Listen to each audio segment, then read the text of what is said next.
జై కాంగ్రెస్, జై కాంగ్రెస్. మీ అందరి మనందరి గౌరవ ముఖ్యమంత్రి, పాలమూరు ముద్దుబిడ్డ, ఈ ప్రాంత చిరకాల కోరికైన జీవో 69 ద్వారా మక్తల్, నారాయణపేట, కొడంగల్ నియోజకవర్గాల్లో 1,30,000 ఎకరాలకు సాగునీరు తేనీకే దాదాపు 4,000 కోట్ల రూపాయలతో ప్రాజెక్టు శంకుస్థాపన చేసి ఈ ప్రాంతంలో ఉన్నటువంటి నిరుద్యోగ యువకులకి ఉద్యోగ అవకాశాలు కల్పించడానికి పెద్ద ఎత్తున సిమెంట్ ఫ్యాక్టరీ, ఇతర పరిశ్రమలు ఏర్పాటు చేయడానికి కంకణబద్దులైనటువంటి వ్యక్తి.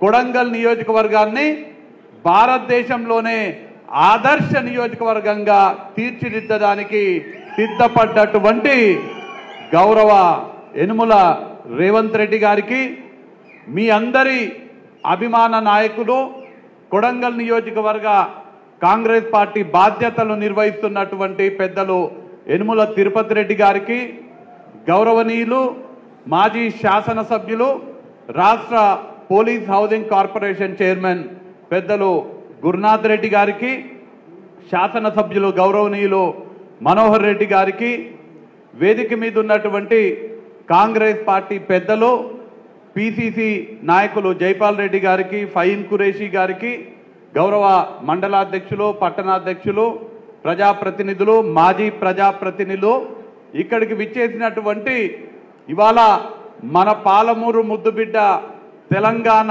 రాష్ట్రానికి ముఖ్యమంత్రి అయి మన తెలంగాణ ఖ్యాతిని ప్రపంచవ్యాప్తంగా చాటి చెప్పడానికి ముఖ్య కారకులైనటువంటి వారిని కుర్చీలో కూర్చోబెట్టడానికి గత 10 సంవత్సరాలు కష్టపడ్డటువంటి ఇక్కడ ఉన్నటువంటి ప్రతి ఒక్క కొడంగల్ నాయకునికి, కార్యకర్తకి మీకందరికీ నమస్కారాలు తెలియజేసుకుంటున్నా.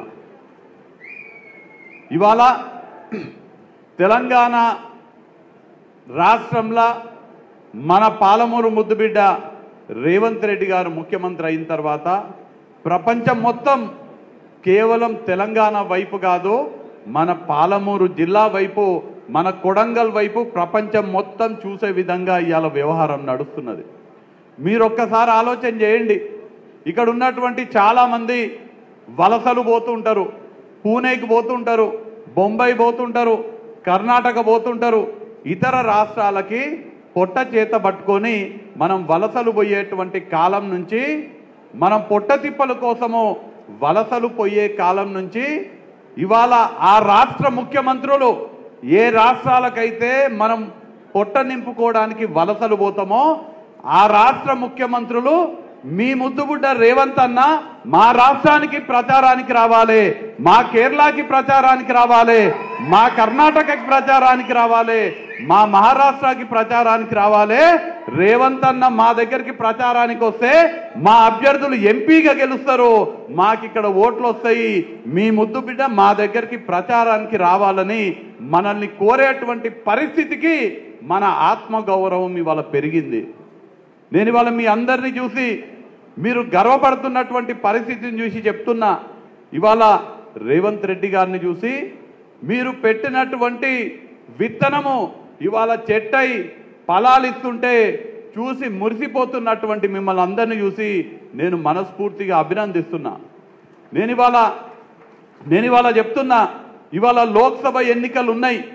లోక్సభ ఎన్నికలలో కాంగ్రెస్ పార్టీ అధికారికంగా నన్ను పోటీ చేయమని అభ్యర్థిత్వాన్ని ఖరారు చేయడం జరిగింది. ఇందాక మాట్లాడినటువంటి వక్తలందరికీ కూడా నేను కృతజ్ఞతలు తెలియజేసుకుంటున్నా. నన్ను భారీ మెజార్టీతో గెలిపియాలని వక్తలందరూ కోరడం జరిగింది. ఇక్కడ ఉన్నటువంటి ప్రతి ఒక్క కొడంగల్ నాయకుడు, ప్రతి ఒక్క కొడంగల్ కార్యకర్తకి నేను పాదాభివందనాలు చేసుకుంటూ మీకందరికీ మనస్ఫూర్తిగా కృతజ్ఞతలు తెలియజేసుకుంటున్నా. ఎందుకంటే ఇవాళ ఆంజనేయ స్వామి జయంతి అయిపోయిన తర్వాత రేపు పెళ్లిళ్ళు ఉన్నాయి. పెళ్లిళ్ళు చూసుకొని మీరందరూ కూడా 25వ తారీఖు నాటి నుంచి ఇంటింటికి పోయి ప్రతి గ్రామంలో, ప్రతి పల్లెలో, ప్రతి తండలో, ప్రతి గడప తట్టి చెయ్యి గుర్తు కోటేయాలని ఒక ప్రచార యజ్ఞంలాగా మీరందరూ తిరుపతి రెడ్డి గారి ఆధ్వర్యంలో చేపట్టడానికి మీరందరూ సిద్ధంగా ఉన్నందుకు మీ కృతజ్ఞతలు తెలియజేసుకుంటున్నా. అయితే ఇక్కడ ఒక్క విషయం నేను మీ అందరికీ తెలియజేయదలుచుకుంటున్నా. పార్టీ నన్ను అభ్యర్థిగా ఖరారు చేసిన ఎన్నికలల్లా ఈవీఎం మెషిన్ల చల్లా వంశీచంద్రెడ్డి అని ఉన్న వంశీచంద్రెడ్డి కాదు, నేను కాదు ఇక్కడ పోటీ చేస్తున్నది. ఇక్కడ పోటీ చేస్తున్నది మీ ఆత్మగౌరవమైనటువంటి రేవంత్ రెడ్డి గారు ఇక్కడ పోటీ చేస్తున్నారు. ఈ ఎన్నిక వంశీచంద్రెడ్డి ఎన్నిక కాదు, ఈ ఎన్నిక కొడంగల్ ఆత్మ గౌరవానికి సంబంధించినటువంటి ఎన్నిక. మొన్న ఒక ఎన్నిక జరిగింది, అసెంబ్లీ ఎన్నిక. అసెంబ్లీ ఎన్నికలల్లా మీరు చెయ్యి గుర్తు కోటేస్తే మీరు ఎమ్మెల్యేని గెలిపించుకోలే. మీరు చెయ్యి గుర్తుకి వేసిన ఓటు, ఏపించిన ఓటు, ముఖ్యమంత్రికి వేసిన ఓటు, ముఖ్యమంత్రికి వేపించిన ఓటు. మీరు వేసిన ప్రతి ఓటు ఎమ్మెల్యేకి కాదు, ముఖ్యమంత్రికి వేసిన ఓటు. రేపు జరగబోయే పార్లమెంట్ ఎన్నికలలో మీరేసే ఓటు వంశీచంద్రెడ్డికి వేసే ఓటు కాదు, రేవంత్ రెడ్డి గారికి వేసే ఓటు. రేవంత్ రెడ్డి గారిని ముఖ్యమంత్రి చేసిన సోనియమ్మ కొడుకు రాహుల్ గాంధీని ప్రధానమంత్రి చేయనీక వేసే ఓటుగా మీరందరూ భావించాలి. ఇవాళ మీరందరూ కూడా ఇక్కడ ఉన్నటువంటి కొడంగల్లో ఉన్నటువంటి ప్రతి ఒక్క కార్యకర్త ఈ ఎన్నికను అత్యంత ప్రతిష్టాత్మకంగా తీసుకొని రేవంత్ రెడ్డి గారి బలాన్ని, రేవంత్ రెడ్డి గారి బలగమేందో ఢిల్లీలో చూపించాల్సినటువంటి ఎన్నిక రానున్న లోక్సభ ఎన్నిక. ఈ ఎన్నికని అత్యంత ప్రతిష్టాత్మకంగా తీసుకోవాలని చాలామంది పిచ్చి పిచ్చి మాటలు మాట్లాడుతున్నారు. కొడంగల్ ప్రాంతానికే కాదు, మన పాలమూరు జిల్లాకి ఏమీ చేయనటువంటి వ్యక్తులు మన ద్వారా లబ్ధి పొంది, మన ఓట్లు దండుకొని, పదవులు పొంది, అధికారం పొంది, మంత్రులయ్యి, శాసనసభ్యులయ్యి మనకు వెన్నుపోటు పొడిసి పోయి ఇవాళ పెద్ద పెద్ద మాటలు మాట్లాడుతున్నటువంటి వ్యక్తులకు మనము మాటలతోటి కాదు, మాటలు మాట్లాడాలంటే మస్తుగా మాట్లాడగలుగుతాము. సారా దందా చేసేటోళ్ళు, దొంగ కళ్ళు అమ్మేటోళ్ళు, కాంట్రాక్టర్లను బెదిరించేటోళ్ళు, దొంగ క్రషర్లు పెట్టి కొండలని కొల్లగొట్టేటోళ్ళ గురించి మాట్లాడనికే ఇష్టం వచ్చినట్టు మాట్లాడగలుగుతాము. కానీ వాళ్లకు మనము మన ఎన్నికలలో మనం ఇచ్చే ఫలితం ద్వారా బుద్ధి చెప్పాలని నేను మిమ్మల్ని అందరినీ కోరుతున్నా. మన ముఖ్యమంత్రి గారిని ఎవరైతే విమర్శిస్తున్నారో, మన ముఖ్యమంత్రి గారు మన ఆత్మ గౌరవము, కొడంగల్ ఆత్మ గౌరవాన్ని ఎవరైతే విమర్శిస్తున్నారో వాళ్లకు సరి అయిన బుద్ధి మనం ఎన్నికలల్లా మన ఫలితం ద్వారా చెప్పాలని నేను ఇవాళ మిమ్మల్ని కోరుతూ, ఎక్కువగా మాట్లాడకుండా నేను ఇవాళ పూర్తి బాధ్యతతోటి మీకందరికీ కూడా నేను హామీ ఇస్తున్నా. ఇవాళ ముఖ్యమంత్రి గారు రాష్ట్ర ముఖ్యమంత్రిగా రాష్ట్రం మొత్తం పర్యటిస్తూ తెలంగాణ రాష్ట్రంలో ఇందిరమ్మ రాజ్యాన్ని స్థాపించడం జరిగింది. తెలంగాణ రాష్ట్రంలో సుపరిపాలన కొనసాగుతుంది. తెలంగాణ రాష్ట్రంలో ప్రజాపాలన కొనసాగుతుంది. ముఖ్యమంత్రి గారు పూర్తిగా తెలంగాణ రాష్ట్రాన్ని అభివృద్ధి పరచడానికి ఇక్కడ ఈ కొడంగల్ నియోజకవర్గ బాధ్యతలు పూర్తిగా తిరుపతి రెడ్డి గారు భుజస్కంధాల పైన మోస్తున్నారు. కాబట్టి వారు రాష్ట్రంలో మొత్తం వారి సమయాన్ని, వారి శక్తిని రాష్ట్ర అభివృద్ధి కోసం ఇవ్వగలుగుతున్నాడు.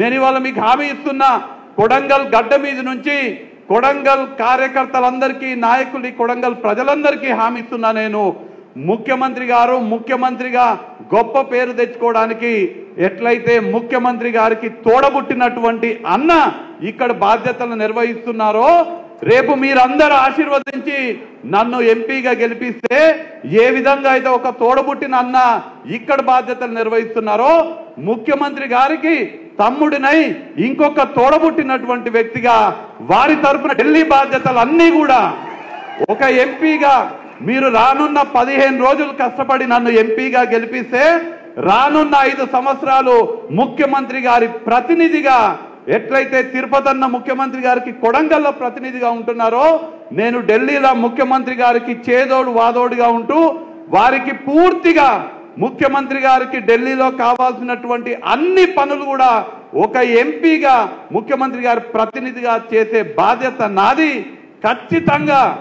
ఖచ్చితంగా మీరు పడుతున్నటువంటి కష్టానికి నేను మీ రుణం తీర్చుకుంటానని నేను మీకు అందరికీ కూడా మాట ఇస్తూ మీకందరికీ ముగించే ముందు ఆంజనేయ స్వామి జయంతి సందర్భంగా మీకు కొడంగల్ నియోజకవర్గ ప్రజలకు మహబూబ్ నగర్ లోక్సభ నియోజకవర్గ ప్రజలందరూ కూడా తెలియజేస్తూ ఇవాళ మనందరం కూడా ఈ ప్రాంతంలో పెద్ద ఎత్తున ఉండేటువంటి గిరిజన బిడ్డలకు ఆరాధ్య దైవమైనటువంటి బావోజీ దేవాలయానికి జాతరకి ఇవాళ స్వయం ముఖ్యమంత్రి గారు ఎంతో బిజీగా ఉన్నప్పటికీ ఎన్నో కార్యక్రమాలు ఉన్నప్పటికీ మరి గిరిజన బిడ్డలు ఎప్పుడు కూడా మనం వాళ్ళని మంచిగా చూసుకోవాలి, వారిని చల్లగా చూసుకోవాలి, గిరిజన బిడ్డలు ఎప్పుడు కూడా మనకు ఆశీర్వదిస్తారు అనే ఉద్దేశంతో ఎన్ని కార్యక్రమాలు ఉన్నా కూడా ఇవాళ బావోజీ జాతరకు రావడం జరిగింది. వారికి మనస్ఫూర్తిగా నేను కృతజ్ఞతలు తెలియజేసుకుంటూ బావోజీ జాతర విజయవంతం అవుతున్నటువంటి సందర్భంగా ఈ ప్రాంతంలో ఉండేటువంటి గిరిజన బిడ్డలందరికీ కూడా నేను నా తరఫున కాంగ్రెస్ పార్టీ తరఫున కూడా శుభాకాంక్షలు తెలియజేసుకుంటూ జై కాంగ్రెస్, జై కాంగ్రెస్.